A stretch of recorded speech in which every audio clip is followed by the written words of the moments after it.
bersukacita di dalam hadirat-Mu Tuhan. Sebab Engkau hidup di dalam kami. Dan biar pagi hari ini Tuhan, kami siap untuk bersorak bersukacita di dalam hadirat-Mu Tuhan. Yang siap memuji Tuhan sama-sama katakan amin.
Adalah Tuhan, Dia Raja di atas segala raja.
kasih ya Tuhan, karena Engkau ada di tempat ini.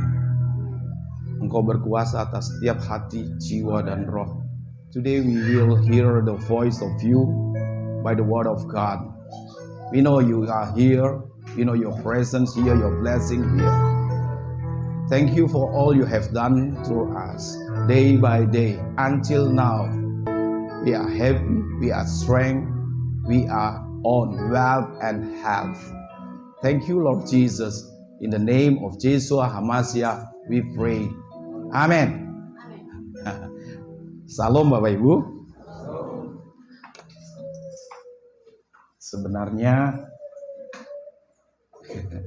ini sudah merangkap tugas. Maaf Kak, tadi kalau agak sedikit terganggu ya. Ini lucu sih, masa tripod dipakai itu. Karena tidak ada rotan, akar pun jadi. Jadi kita mesti cerdik-cerdik tadi.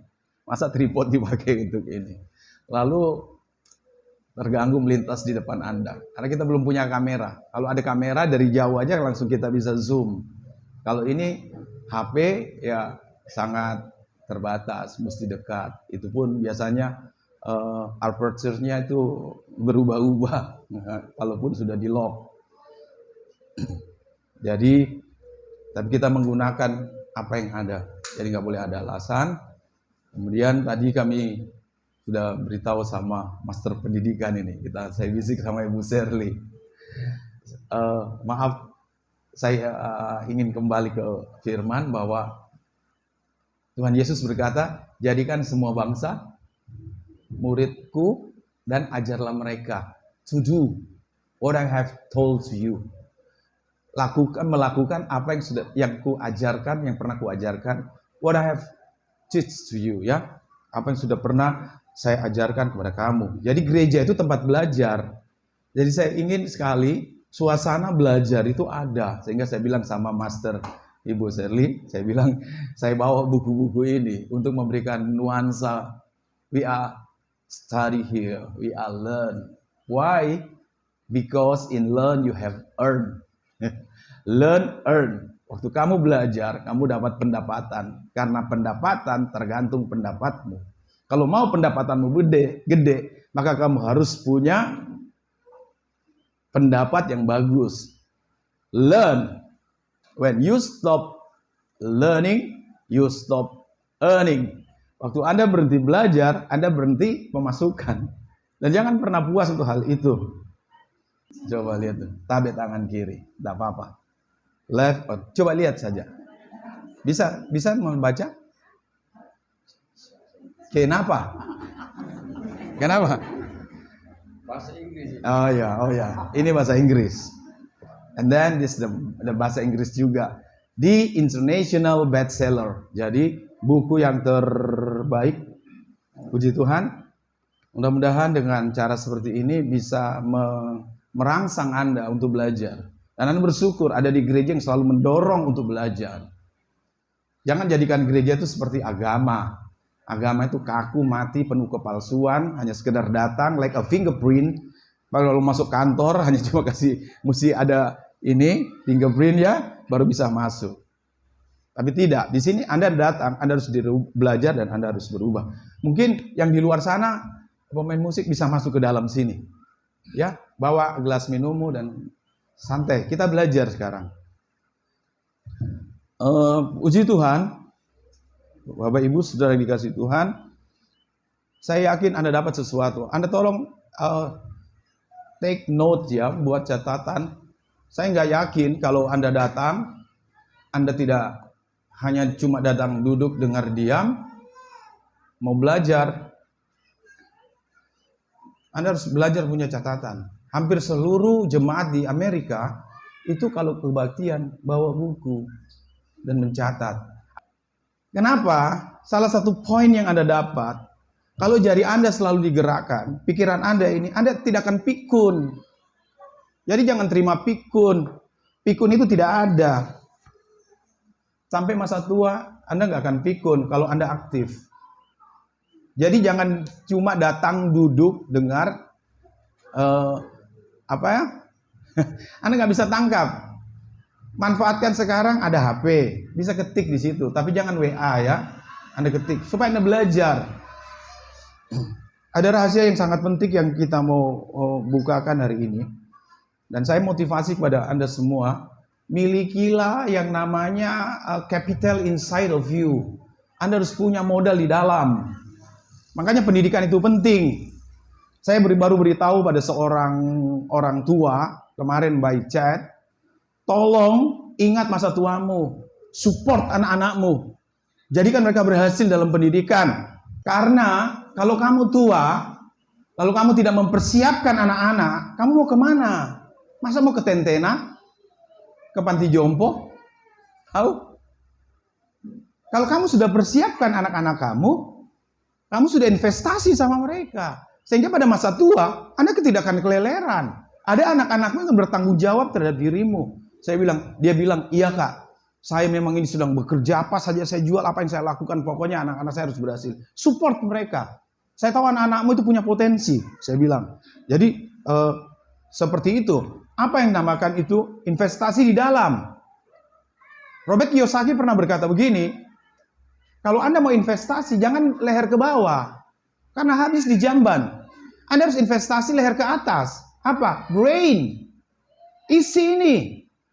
Sekarang Anda bisa belajar apa saja walaupun Anda tidak sempat ke university. Orang bisa menjadi cerdas lewat media sosial sekarang, lewat YouTube, lewat internet, dan sebagainya. Anda bisa belajar. Anda gunakan waktu itu, waktu ini. Anda gunakan semua fasilitas yang Anda miliki untuk belajar. Jujur saya mau katakan, hari ini kalau saya dilepas 10 jari, orang bilang, tidak ada modal. Sebenarnya kata modal itu luas. Selalu orang berpikir modal itu uang. Modal itu harus properti, tanah dan sebagainya. No, tidak. Bukan seperti gitu. Modal itu yang paling penting. What is inside of you? Apa yang ada di dalam Anda? Anda tahu kenapa HP iPhone lebih mahal daripada Android? Kenapa laptop sama ukurannya kok beda harganya bisa sampai 40 juta loh. Dimensi size-nya kok sama. Apa yang membedakan? Inside-nya, core-nya di dalam. Sama-sama kita manusia, tapi kalau inside-mu tinggi, kamu dibayar mahal sama kehidupan. Saya bisa katakan, kalau saya dilepas, cuma cukup pakai pakaian ini saja, saya bisa hidup. Kenapa? Saya kaya dengan hal digital. Saya pinjam laptopnya orang, saya bisa menghasilkan uang dari sana. Saya pinjam HP-nya orang, saya bisa menghasilkan uang dari sana. Kenapa? Saya punya bekal di sini. Dan saya mau ingin beritahu bagi kita yang sudah siap-siap, walaupun usia Anda baru 30 atau 40, ingat, satu ketika Anda pensiun, satu ketika Anda tua, Anda tidak bekerja dengan otot lagi. Makanya harus Anda mempersiapkan diri supaya jangan masa tua menyesal. Banyak orang masa tua menyesal. Saya berdoa jemaat pemulihan masa tuanya makin happy. Tidak menyesal. Why? Alkitab mengatakan, orang benar itu seperti pohon kormen yang ditanam di pelataran bait Tuhan. Pada masa tua, ia masih tetap bertumbuh gemuk dan segar. Jadi nggak ada istilah pikun, nggak ada istilah, aduh, so pensiun, tidak. Kita akan buktikan ini, firman Tuhan ini benar. Sampai masa tua. Sehingga makin tua Anda makin menjadi, bukan menjadi-jadi. Makin menjadi, makin kinclong, makin hebat. Wey, I challenge you the youth and teen. Saya menantang Anda anak-anak si muda. Usiaku sekarang sudah 57 ya. Udah 57. Tapi saya masih punya cita-cita. Saya mau keliling dunia. Kenapa? Oh, digital di sini saya kok. Saya di Eropa, saya tidak bisa main retek.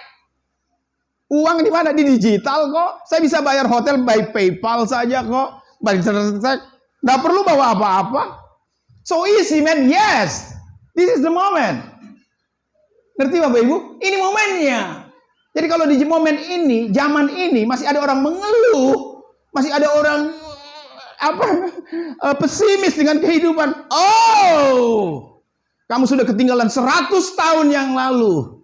Harusnya zaman ini kamu optimis, matamu berbinar-binar, dan kamu cepat sukses dengan di usia muda. Kenapa? Semua aksesnya begitu cepat.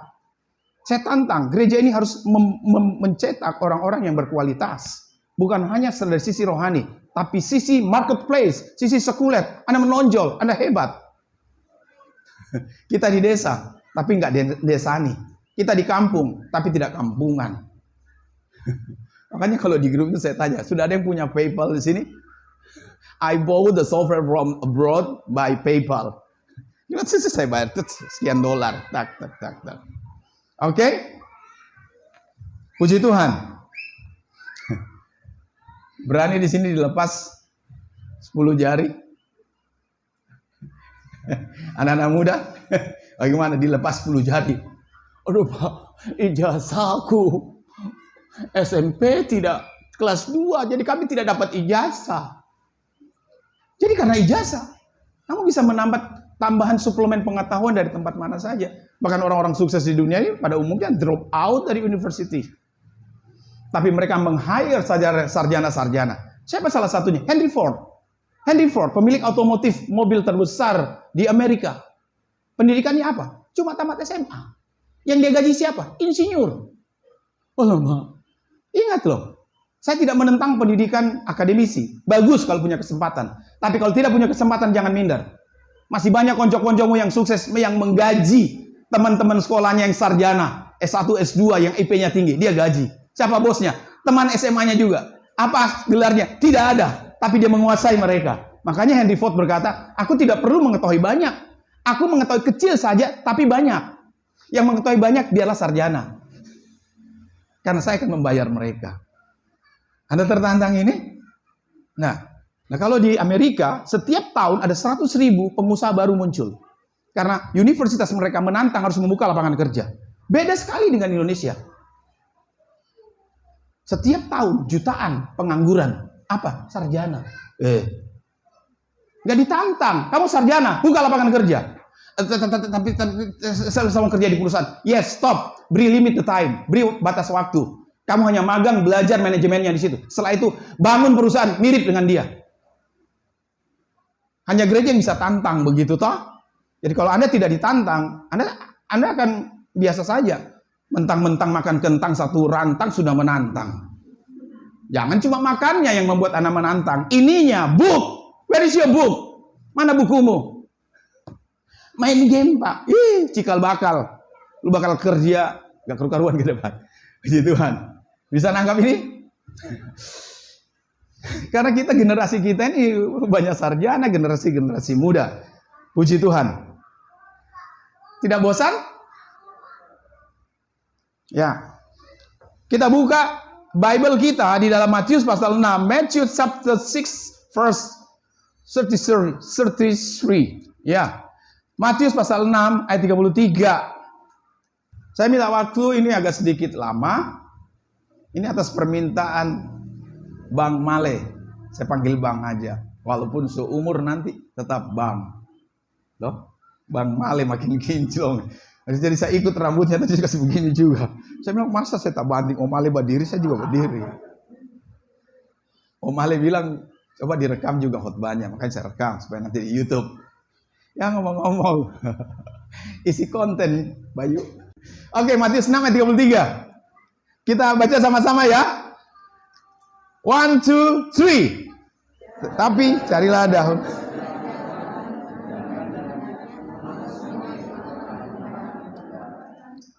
Wow. Kira-kira bisa dipercaya nggak ini? Kalau nggak kita buang saja ini. Bisa dipercaya nggak? But the real fact, kenyataannya gimana? Kita komplain toh. Kenapa ya kami aktif ke gereja, tapi ekonomi kami makin menurun, semua makin menurun. Dorang tidak pergi gereja, dorang tidak melayani, hidup senang-senang. Tapi pulang balik Beijing, Singapura, Korea, Bali. Kami tak ikat di mimbar. Kalau begini salah dong ayat ini. Enggak salah. Firman Tuhan tidak pernah salah. Kalau ada yang belum terjadi, berarti Anda harus fit. Anda harus menyesuaikan diri, fitting with the word. Anda menyesuaikan diri dengan firman. Di mana kekeliruan? Itu sebabnya jangan jadi orang yang suka mempersalahkan out of you, di luar Anda. Jangan. Semua orang-orang sukses di dunia ini, orang-orang yang selalu menintrospeksi diri dan memperbaiki internal, bukan eksternal. Coba perhatikan para pecundang, orang-orang malas, orang-orang yang kere. Itu selalu outside of him ya. Selalu yang di luar dia yang dia persalahkan. gara-gara papa nggak kasih kuliah, gara-gara keadaan, gara-gara tapi teman, gara-gara guru, gara-gara begini. Stop! Yang punya hidung, paru-paru, dan nafas kamu, bukan guru. Jadi kalau kondisimu, keadaanmu seperti ini, itu tanggung jawabmu karena kamu. Kalau kondisi Anda seperti sekarang ini, bukan karena siapa-siapa, karena kamu. Jangan jadi pribadi yang gampang mempersalahkan keadaan. Anda tidak akan pernah maju. Anda koreksi diri. Kalau ada orang menegur Anda, coba koreksi. Mungkin itu bagus bagimu. Because what doesn't kill you makes you stronger. Apa yang tidak membunuhmu, apa saja yang tidak membunuhmu bikin kamu kuat. Kamu dibully di FB. Mati nggak kamu? Tidak. Bikin kuat. Tapi saya mau balas. Jangan. Itu koreksi internal bagimu. Bagus. Ngerti Bapak Ibu? Karena itu, perhatikan. Orang-orang pecundang, orang-orang gagal, kebanyakan gampang tersinggung. Tapi orang sukses tidak. Karena setiap informasi kritik apapun yang negatif bagi dia, kontribusi untuk memperbaiki diri. Anda punya cermin di rumah? Pernah punya cermin kan? Waktu bercermin, muka Anda tidak seperti artis, Anda ambil palu-palu, cermin bohong ini. Tidak. Anda perlu cermin. Cermin itu tidak bicara, tapi memberitahu. Lipstikmu terlalu tebal sayang. Lucu kayak babi. Oh iya. Anda tidak tersinggung. Aneh kalau ada orang tersinggung sama cermin. Itu kayak nenek tua yang ingin sama cermin bilang cantik. Cantikkah aku hari ini? Oh belum, masih ada yang lebih cantik daripadamu. Cantikkah aku hari ini? Oh dia pecah itu kaca itu. Ada yang pecah kaca di sini gara-gara bilang jelek. Anda nangkap? Surround of you as a mirror for you. Sekelilingmu itu seperti cermin bagi dirimu.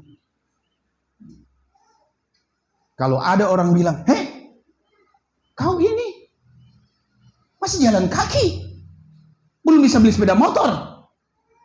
Jangan kau mengejek, jangan, itu cermin. Oh, yes. I want to prove them wrong. Saya mau buktikan kamu salah. Saya beli Ninja 1000 cc nanti. Bilang sama dirimu, bagaimana caranya? Setelah itu lewat di muka rumahnya. Bam, bam, bam. Weh, 1000 cc. Punyamu mana? Firman Tuhan berkata, cari dulu kerajaan Tuhan dan kebenarannya, maka semuanya akan ditambahkan. Berarti the very important thing in this life, sesuatu yang paling penting dalam hidup ini adalah the kingdom of God and the truth. Kerajaan Tuhan dan kebenarannya. Ingat dua, kerajaan bicara kuasa, bicara pemerintahan, bicara otoritas. Langit dan bumi ini di bawah kepemimpinan sang pemilik langit dan bumi, Yahweh Sebaot, Tuhan semesta alam, utara, barat, timur, selatan, bintang-bintang dari semua alam semesta gegap, gemerlap membahana, miliknya dia.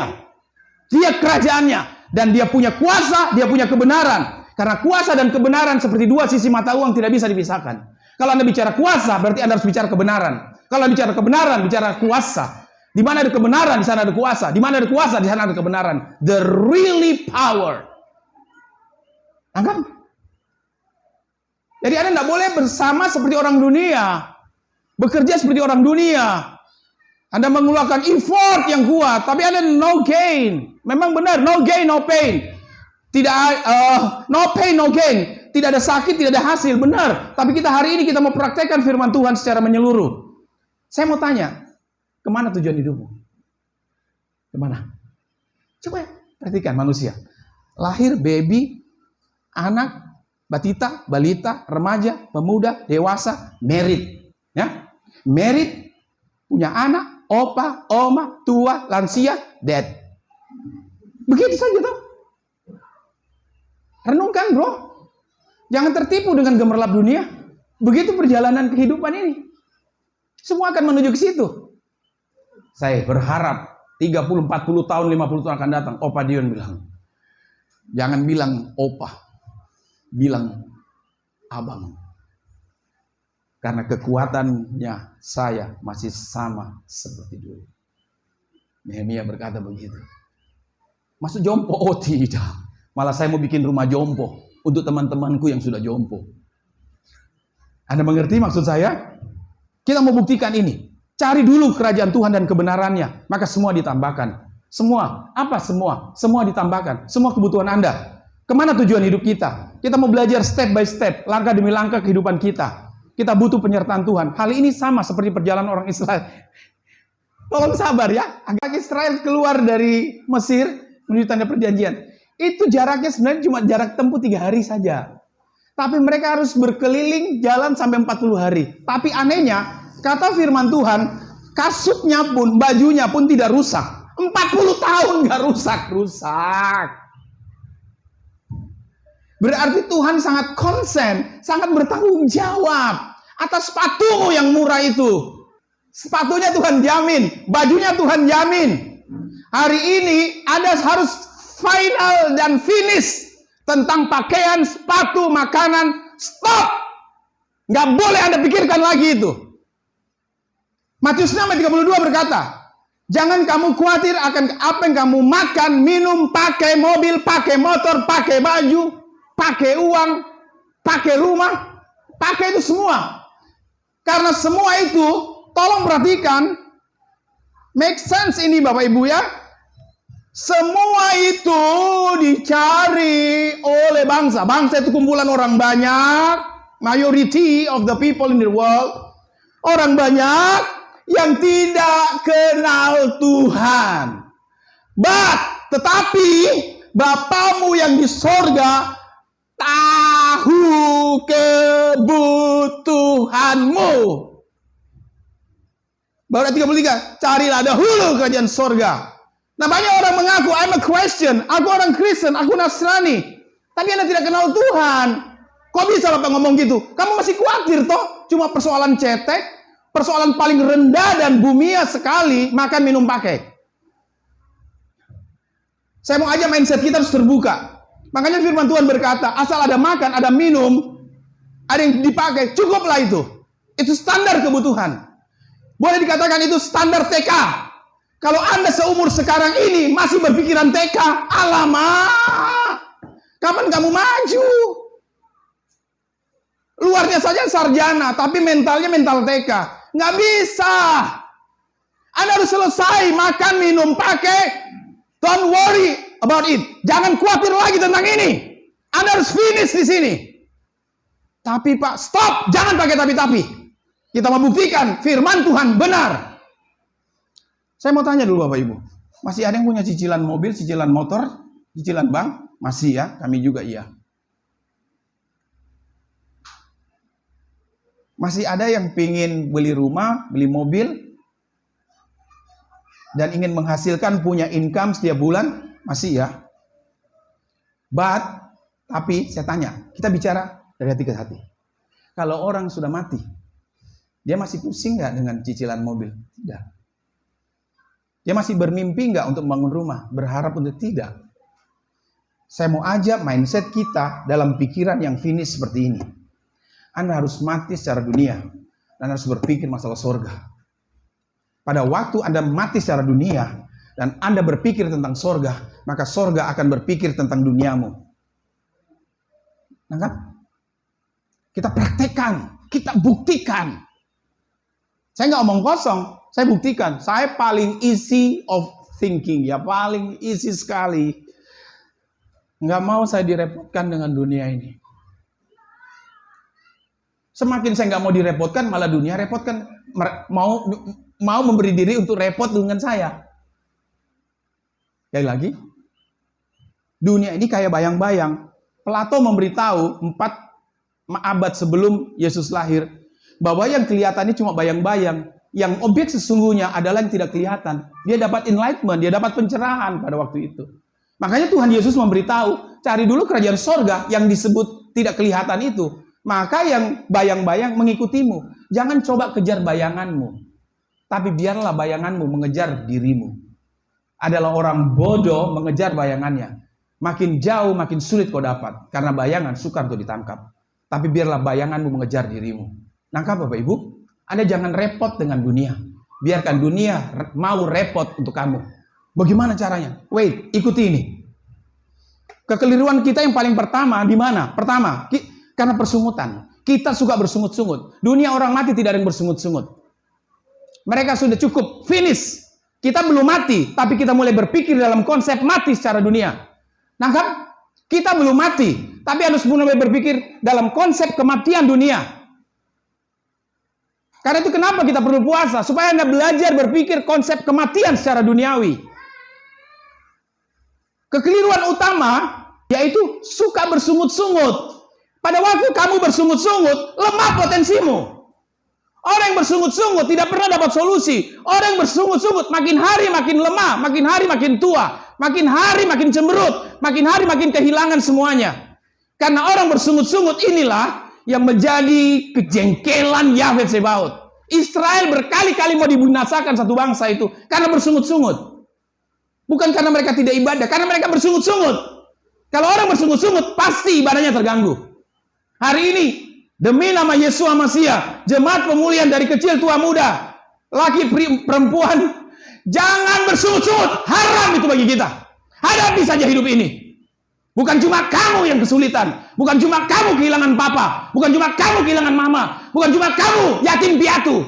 Masih banyak yang baru lahir belum tahu siapa papa mamanya. Bukan cuma kamu nggak punya rumah. Banyak di luar sana. Tapi mereka tetap bertahan dan menghadapi hidup. Masa kita kalah? Anda tahu pada peristiwa tsunami tanggal 26 Desember tahun berapa ya di Aceh. Orang yang kaya tiba-tiba habis. Di depan matanya dia lihat istrinya tergulung, anaknya tergulung, suaminya mati di depan matanya. Tapi mereka masih tegar menghadapi kenyataan hidup. Kok gereja yang disebut kita didirikan di atas batu karang baru masalah ini sih mati saya. Aduh, saya tidak mampu. Ode ini. Ini apa? Kenapa kita sampai begitu? Kan kita belum mati secara dunia.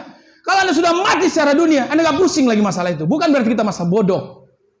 Tapi itu tidak akan membuatmu terganggu. Kemarin saya bicara kepada seorang anak muda yang rencana mereka mau merit. Saya bilang begini, perbesar perahumu. Kalau kapalmu besar, ombak sebesar apapun tidak berasa. Tapi kalau perahu masih kecil dan kau perkecil terus-menerus dengan minder, dengan bersungut-sungut, maka ombak gulungan kecil saja bisa menenggelamkanmu. Jadi sekarang jangan fokus di ombak, jangan fokus di masalah, fokus di perahumu. Siapa? Dirimu. Siapa kaptennya? Kamu. Siapa penumpangnya? Ya kamu. Aduh Pak, saya terganggu dengan sikapnya itu ibu. Kenapa? Soalnya Anda sama saya sekarang, perahumu kecil. Di balik ibu ini ada ibu yang lebih besar lagi. Tabalah perahumu kalau dia bicara. Oh, saya pulkam. Dia pulkam betul di selatan.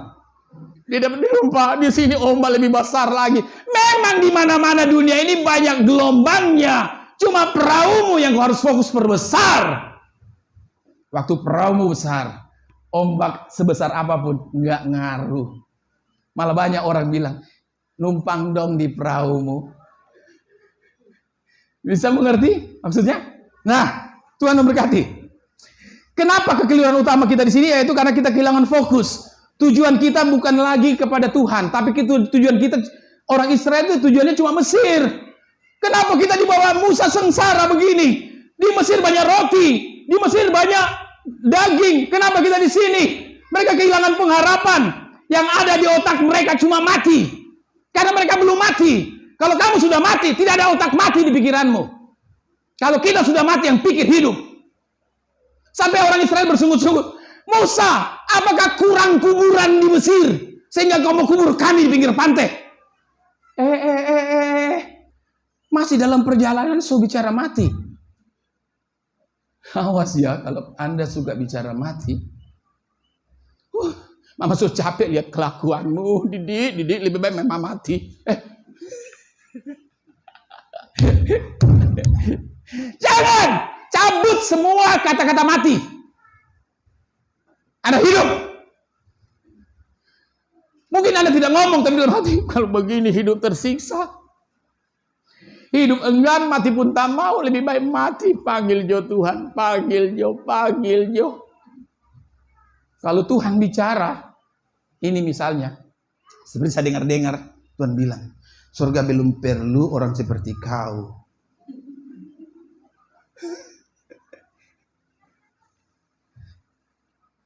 Jangan fokus di dunia. Berita firman hari ini, jangan fokus pada dunia. Fokus pada Tuhan. Fokus pada Tuhan.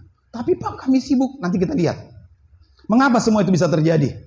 Karena mereka tidak memandang kepada Tuhan lagi. Mereka tidak fokus pada Tuhan. Padahal tiang awan, tiang api menyertai mereka. Mereka sudah lupa. Mereka tidak lihat. Kenapa mereka tidak lihat? Apa yang Anda tidak fokus lagi, Anda tidak akan melihatnya. Coba, Bapak Ibu. Coba Anda lihat ke saya. Karena Anda lihat ke saya, Anda fokus ke saya, pergerakan saya Anda tahu. Coba Anda lihat ke kipas angin itu. Kita praktek, lihat ke kipas angin itu.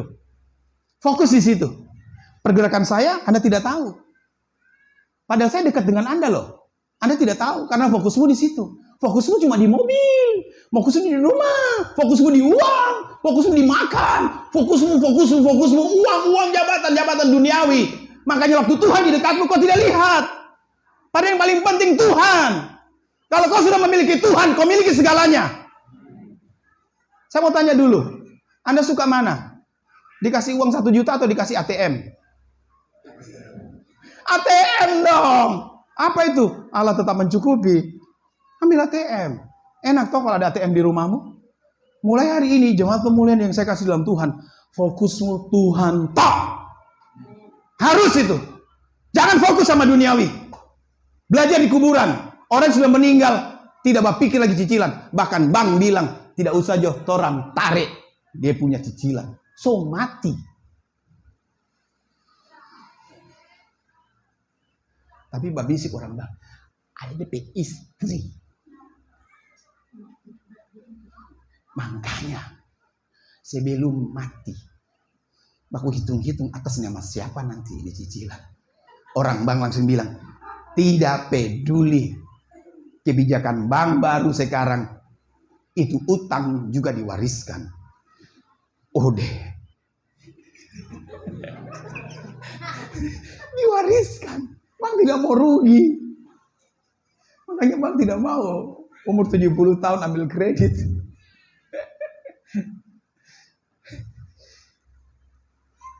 Apa penyebab berikutnya? Orang Israel waktu itu rakus.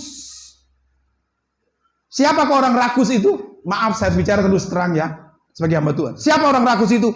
Mereka yang memandang kebutuhan dunia sebagai kebutuhan utama. Rakus. Pak, saya makan ini secukupnya Pak. Tapi kalau pikiranmu cuma duniawi, kamu rakus. Kayak tikus. Mati. Di atas lumbung padi. Dia makan terus mati di situ. Mati di dalam kelimpahan adalah bodoh. Jemaat pemulihan, jangan jadi orang rakus. Sebab apa yang kau kerjakan, kau tidak akan bawa mati. Kalau kita sadar hal ini, maka fokusmu jangan pada duniawi. Padahal surgawi. Pergi ibadah, tidak lagi bekerja. Apa yang kau kumpulkan kah? Sudah ada bukti di negeri ini. Ada seorang bapak, tidak merit. Pergi Palu setir sendiri, dia pemborong, dia proyek, bla bla bla. Sudah mulai sakit-sakit paru-parunya. Teman dekatnya ngomong ke saya sudah beritahu itu Pak. Berobatlah ke dokter. Dia bilang tidak, masih kuat. Pakailah sopir, bayar lagi. Anda tahu, waktu mati, dia tidak bawa mobilnya. Dia tidak bawa rumahnya. Itu di ujung kampung rumahnya. Dia bakal lagi akan sama kemenakannya sedekah seperti itu. Apa gunanya? Jadi selagi kamu masih hidup, fokus sama Tuhan. Kita buktikan Matius 6:33. Lihat nanti, waktu kamu sibuk fokus, repot sama Tuhan, maka dunia akan mencarimu dan bersedia merepotkanmu. You are not the slave of money. Jangan biarkan dirimu digerakkan oleh uang. Awas ya. Jangan uang yang menggerakkan dirimu. Tapi uang harus melayanimu. Kalau Anda bekerja digerakkan oleh uang, Anda harus mulai introspeksi diri. Rubah itu mindset itu. Saya bekerja di perusahaan ini. Bukan karena uang. Saya mau menyumbangkan pengetahuanku dan belajar di perusahaan ini. Itu mindset penting loh. Anda lihat mawar berduri. Ada dua pikiran sudut pandang di sana. Yang satu berkata, "Aduh, ini bunga cakep sekali tapi berduri." Yang satu bilang begini, "Wow, baru kali ini saya lihat ada duri yang punya bunga cantik." Dua pandangan berbeda. Dua employee, dua karyawan punya pandangan berbeda. Yang satu bilang apa? "Saya bekerja ini di perusahaan sana mau cari duit." Ya, namanya anak perantau. Lalu dia bahas status di FB. Cuma baku tutup akan semua perjalanan bolak-balik ke kantor ini, apalagi menyeberang di perandaan dan sebagainya. Tidak baku tutup. Iya, tidak baku tutup karena fokusnya cuma uang. Yang satu bilang tidak. Saya bekerja sama kolaborasi sama orang-orang dari luar, orang-orang Chinese di luar sana. Saya lihat pola kerja mereka. Saya belajar menyumbangkan apa yang saya tahu dari mereka. Saya ingin belajar alat-alat yang mereka percayakan ke saya. Dan saya tahu ketika saya pasti punya alat-alat ini. Kalau Anda sedang menyetir kendaraan di perusahaan itu dan Anda sebagai drivernya, Anda pegang setirnya berdoa, mobil seperti ini juga akan saya miliki nanti. Keyakinanmu itu kuat, bisa terjadi. Bisa terjadi. Karena fokusmu apa? Fokusmu bukan uang. Fokusmu ada menyumbangkan apa yang kamu punya untuk perusahaan dan belajar dari orang-orang di sekitar situ. Saya berharap jemaat pemulihan tidak ada karyawan biasa. Karyawan pencari uang. No. Anda salah masuk gereja kalau Anda karyawan pencari uang. Lalu karyawan plus mau bermitra sama perusahaan di mana Anda kerja. Karena itu Anda bekerja sana, Anda belajar alat-alat yang dipercayakan kepada Anda belajar membangun hubungan dengan orang-orang dari luar, kemudian Anda belajar manajemen mereka, karena Anda sudah punya mindset keluar dari sini, saya bangun perusahaan seperti ini. Orang yang berpikiran seperti itu, setiap menitnya dia tidak akan lewatkan. Maka atasannya akan melihat ini employee bagus sekali. Tapi kalau orang yang fokusnya cuma uang, dia bilang capek, tambah sembunyi dulu, bilang daftar hadir, tidur dulu. Fokusnya cuma uang. Satu ketika ketangkap, masih keluar. Waduh Tuhan, saya pelayan, kenapa engkau keluarkan? Saya asisten Tuhan, saya akan bilang, karena kau bodoh, kau tidak ikuti ini, kau cuma lihat uang, kau tidak lihat kerajaan surga. Semua yang bekerja di perusahaan dengan alat-alat yang Anda pegang, saya berdoa alat-alat itu nanti akan berduplikasi menjadi milikmu, parkir di rumahmu kalau itu mobil. Tapi Pak, 12 ban, kayak Richard bilang 12 ban. Aduh, hele 4 ban saja Richard, kita suka. Apalagi 12 ban. Banyak bannya tuh. 4 ban saja kita suka. Apalagi 6 ban, ini 12 ban. Tegas ini Bapak Ibu, bisa nangkap? Anda buka kios, bukan fokusnya di uang. Fokus Anda apa? Saya mau melayani orang kampung dengan kebutuhan apa yang mereka perlu. Kalau itu mindsetmu, maka akan terbuka pikiran apa keperluan orang kampung di sini. Anda sediakan. Maka dengan sendirinya, dunia akan melayanimu dan mau repot untukmu. Buktinya di mana? Kalau kita nggak bicara bukti, mungkin nggak bisa dipercaya. Hewlett Packard, perusahaan terbesar di Amerika, tahun 1964. Pada waktu pertemuan komisaris, seorang dewan komisaris namanya David Hewlett Packard hadir di Amerika untuk melayani semua rumah tangga orang-orang Amerika supaya hidup dengan baik. Karena mereka memproduksi alat-alat listrik. Sekarang Tia punya salon. Saya mau mencari uang dari pagi sampai... Stop!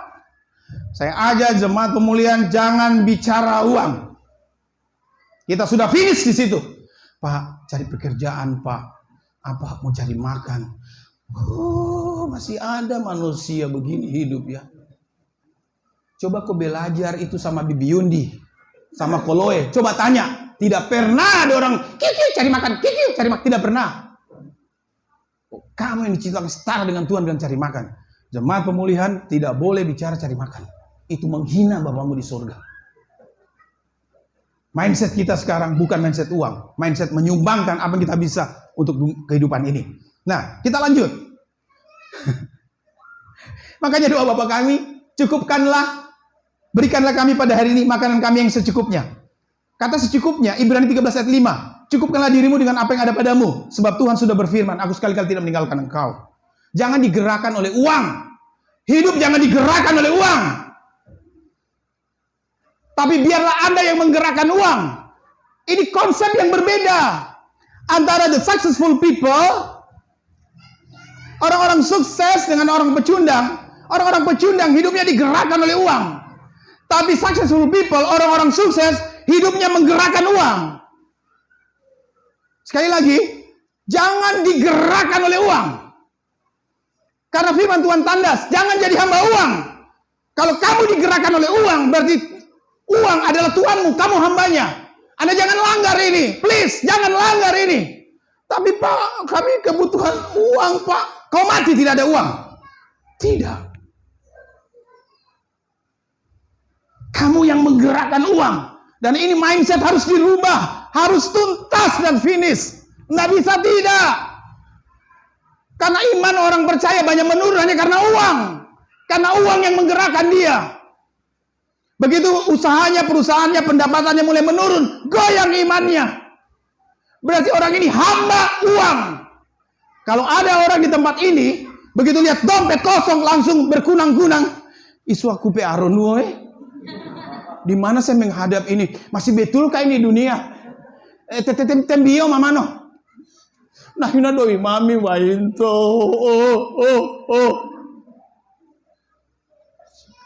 Tolong jangan digerakkan uang. Dan Anda akan lihat perbedaannya drastis sekali. Kami sudah membuktikan. Kami plan desa juga. Cuma hanya dengan beberapa orang. Tapi saya bisa ke Amerika dan kemana-mana. Penting ini tuntas. Deal? Kasih tahu kiri kanan. Jangan digerakkan uang.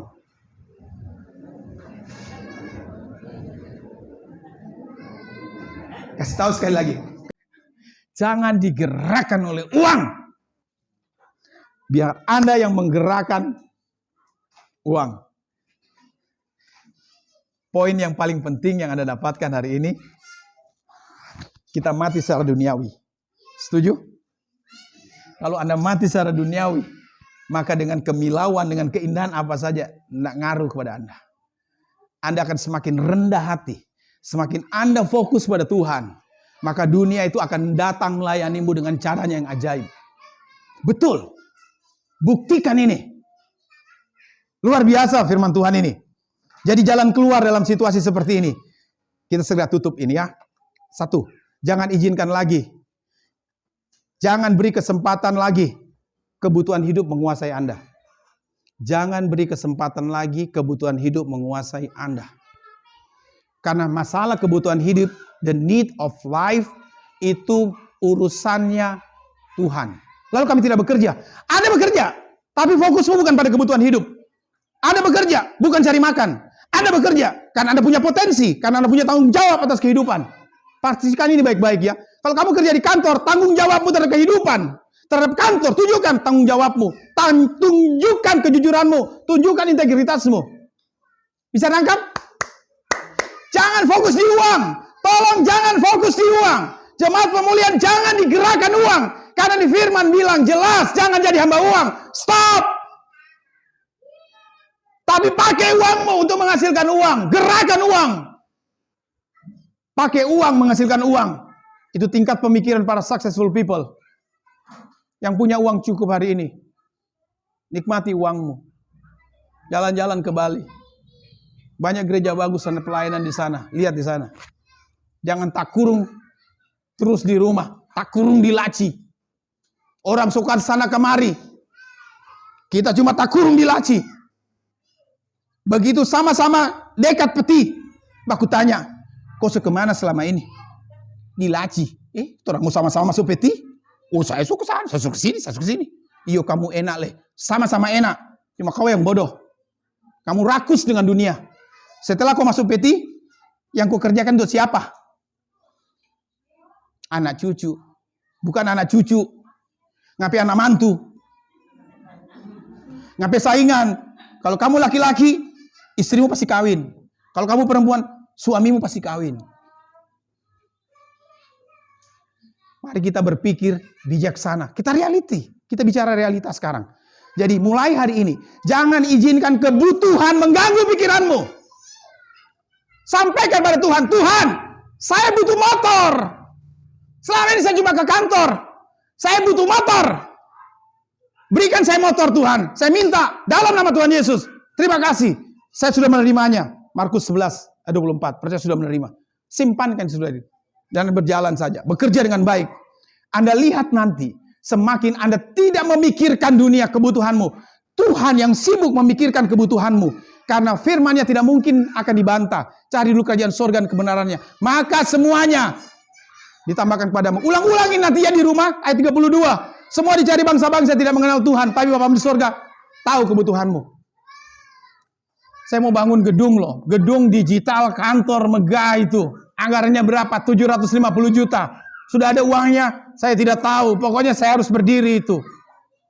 Bagaimana caranya? Saya tidak tahu. Saya tidak tahu pikirkan itu.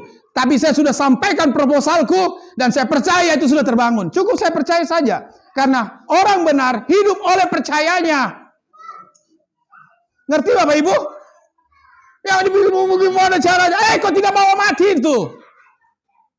Itu sebabnya Bapak Ibu. Anda perhatikan. Ini poin penting ya. Kita buktikan. Gereja ini harus lihat mujizat. Saya tidak omong kosong. Mujizat sudah lihat sendiri. Banyak dalam hidup kami.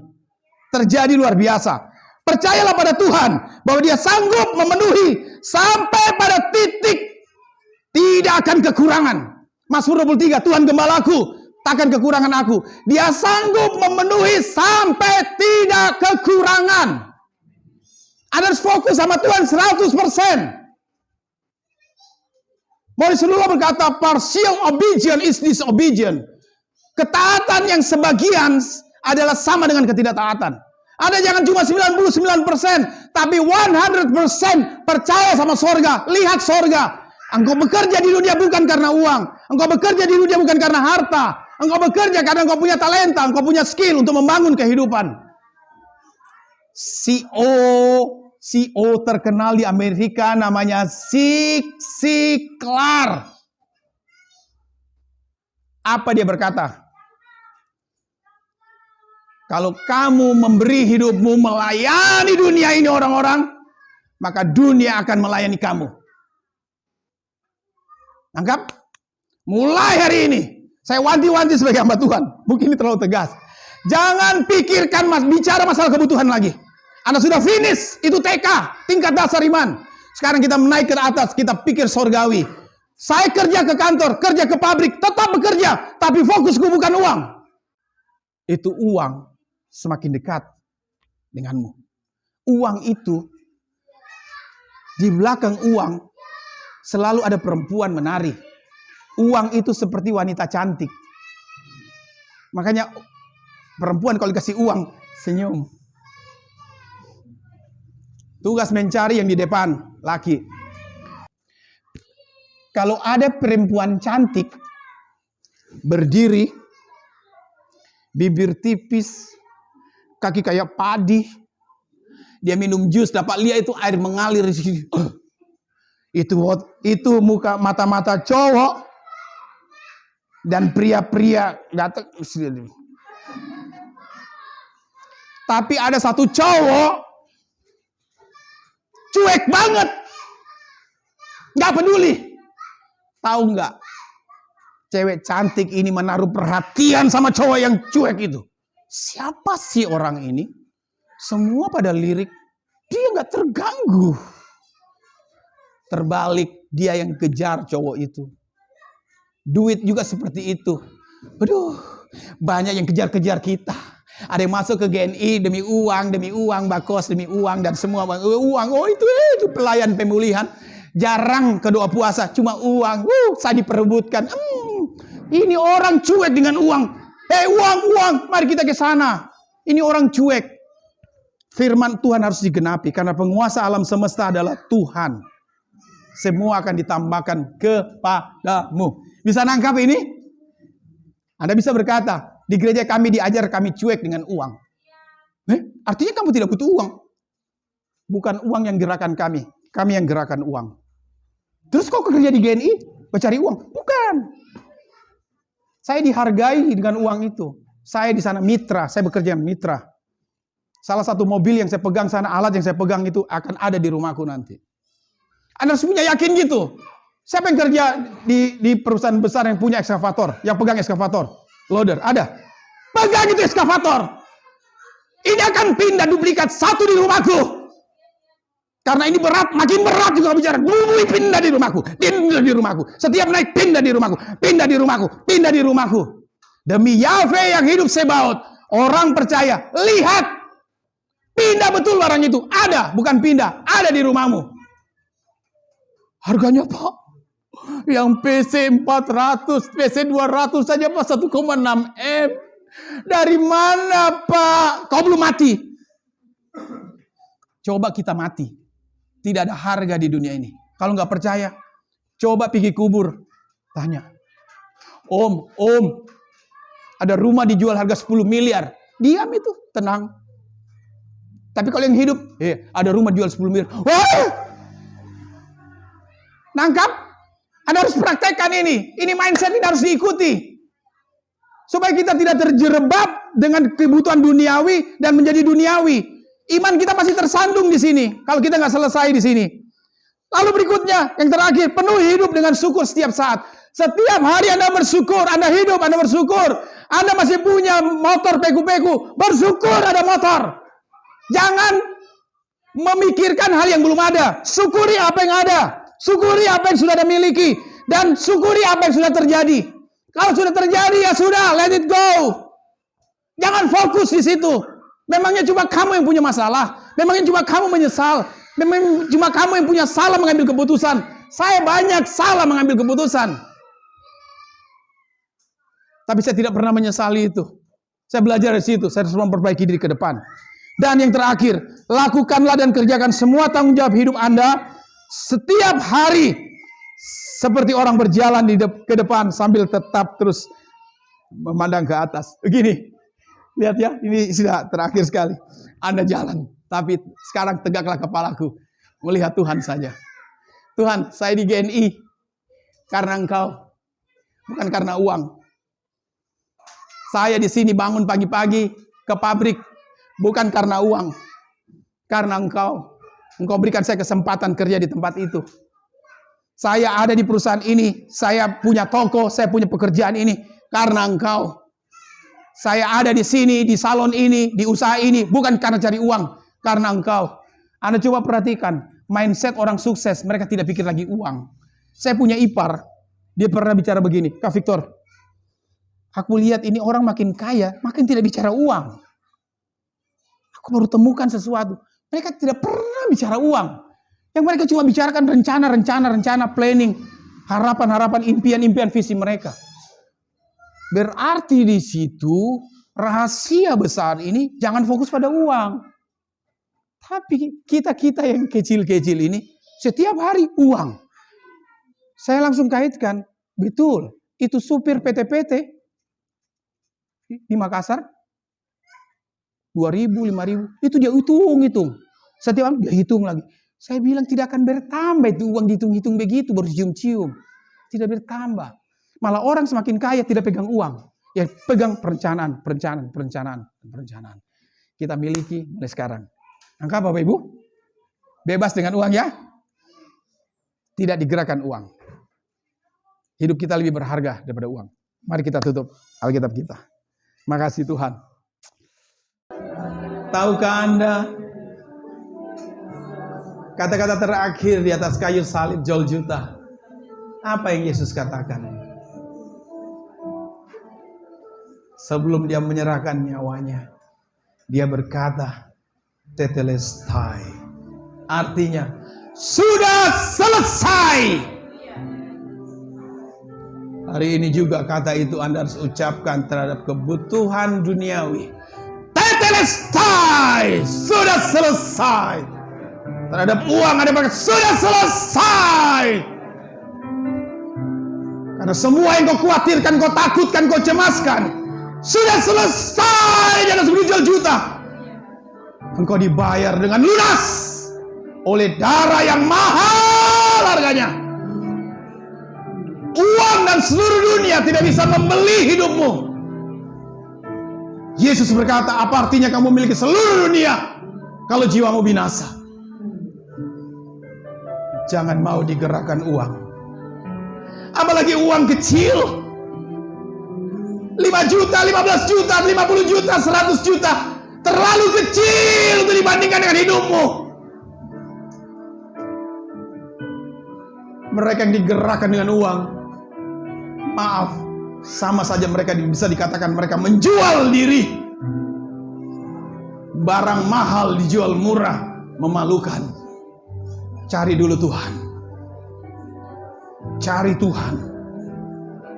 Kalau kamu bekerja, sekali lagi, bukan untuk cari uang, tapi fokus pada Tuhan. Karena kamu punya talenta mengemudi, karunia menyetir, karunia berdagang. Tuhan percayakan toko, Tuhan percayakan pekerjaan, Tuhan percayakan mobil usahamu. Fokus ke Tuhan. Sopir rental jangan fokus ke penumpang, fokus ke Tuhan. Kalau kamu fokus ke tempat yang benar, maka Yahweh Tsebaot, Tuhan semesta alam, memiliki manusia, langit dan bumi, kegelegar membahana, akan menarik orang-orang memenuhi mobilmu jadi penumpang. Ketika Yesus masuk ke Yerusalem, ahli Taurat mulai memprotes. Kenapa orang-orang memuji-muji Yesus? Yesus berkata, aku bisa menjadikan batu-batu ini memuji-muji aku. Tuhan bisa membuat orang-orang jadi penumpangmu dengan cara yang ajaib. Dan mobilmu full setiap hari. Tuhan bisa tambah mobil kedua, mobil ketiga, mobil keempat. Ini perubahan mindset tegas. Anda berubah 180 derajat. Downside up. Dari bawah Anda naik sekarang. Rubah.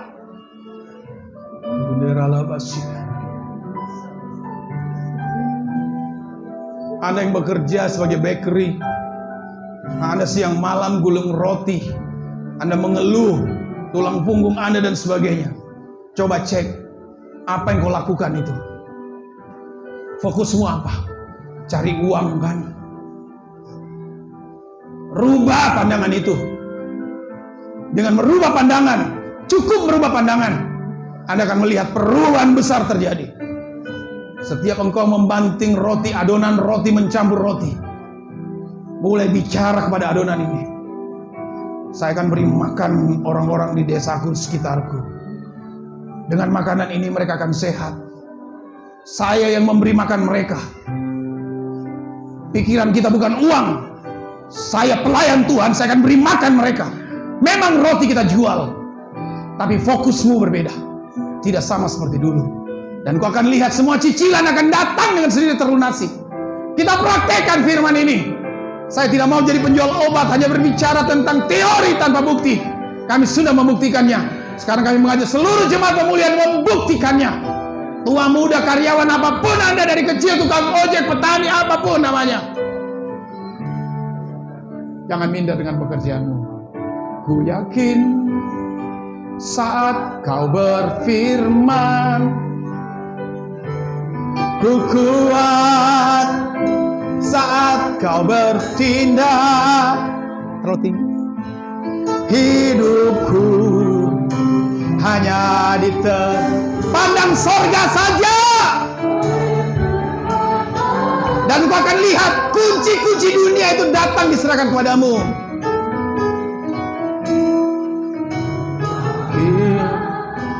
Karena cukup kita bergerak dengan satu ayat ini, dan engkau akan lihat alam semesta jagat raya akan datang kepadamu. Sama seperti bangsa Israel, Tuhan menggerakkan seluruh orang Mesir, memberikan semua perhiasannya, emasnya, kain-kain yang bagus, dengan tujuan untuk ibadah. Begitu. Nyanyikan pujian ini. Sekarang Anda diajak melihat dalam konsep yang baru. Tidak memandang dunia lagi. Pandang sorga, pandang kerajaan Tuhan, pandang firman. Amin. Ya, disedia bagiku, ku diangkat.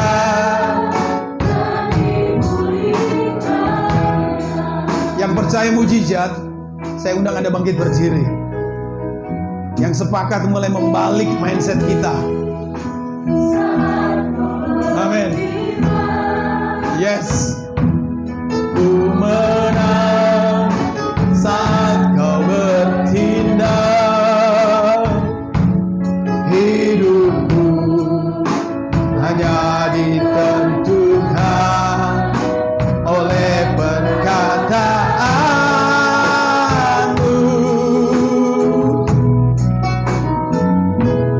Ku aman karena kau menjaga. Ku kuat karena kau menopang.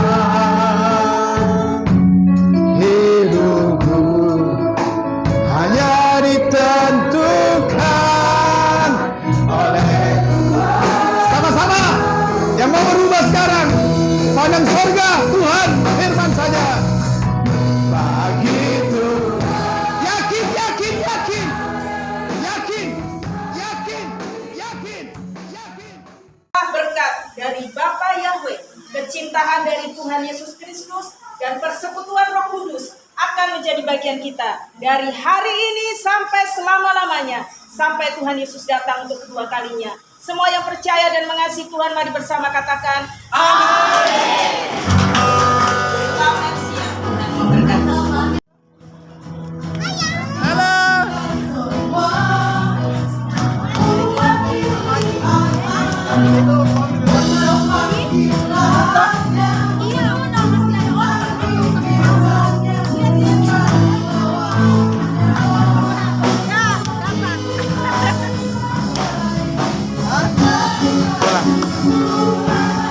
Hey, Gora. Yes. Hey. Anius. Ih, anak pintar ini. Luar biasa. Yes. Sehat. Amin. Sehat kuat. Yes. Awas, awas.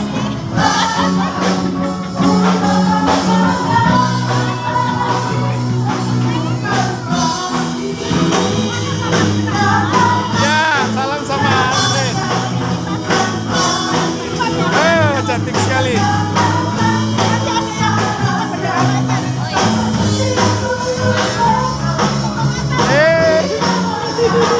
Aduh, mukamu hilang nanti ini.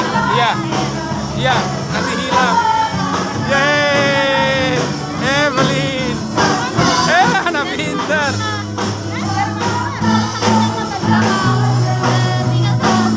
Iya. Yes, yes. Halo guys. Halo, mantap. Mano. Yes.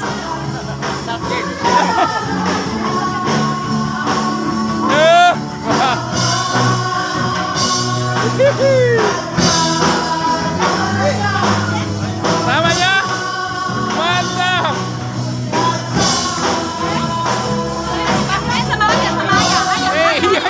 Iya, ada pintar.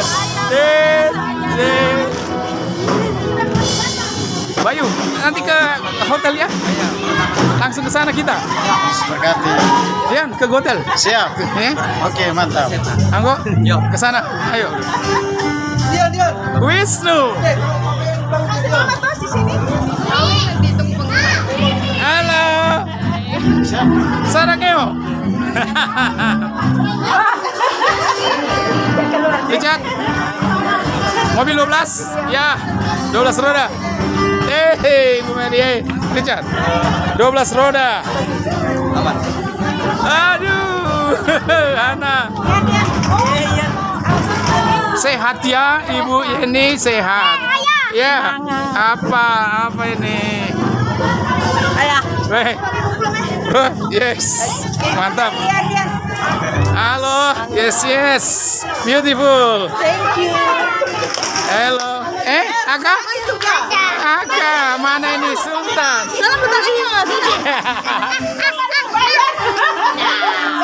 Yes, mantap. Luar biasa. biasa sangat diberkati dengan Amin. kan kerajaan Allah, maka segalanya akan ditambah. Amin. Pretty, beautiful girl. Eca, langsung ke hotel ya? Ya. Ya.